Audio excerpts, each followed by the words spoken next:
વિડીયોમાં દેખાતો આ શખ્સ પોલીસ વર્દીમાં દેખાય છે, પણ તેની પર્સનાલિટી જોઈ જો તમે પણ તેને પોલીસ માનતા હોય તો જણાવી દઈએ કે હકીકતમાં આ શખ્સ પોલીસ નથી. તો તમને સવાલ થતો હશે કે તો પછી કોણ છે?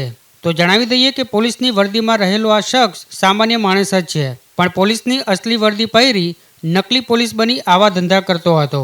જે છે બાયડના આંબલિયારા ગામનો, અને તેણે એએસઆઈ તરીકેની ઓળખાણ આપી 6 અલગ અલગ યુવકો પાસેથી કુલ રૂપિયા 13.50 લાખ ખંખેર્યા છે, જેના માટે તે પોલીસ યુનિફોર્મ પહેરીને પોતે પોલીસ હોવાની ઓળખાણ આપતો હતો અને ખાસ કરીને ગાંધીનગર ખાતેની વિવેકાનંદ એકેડેમીમાં એડમિશન અપાવવાની લાલચ આપી પોલીસમાં નોકરી આપવાના નામે યુવકો સાથે છેતરપિંડી કરતો હતો.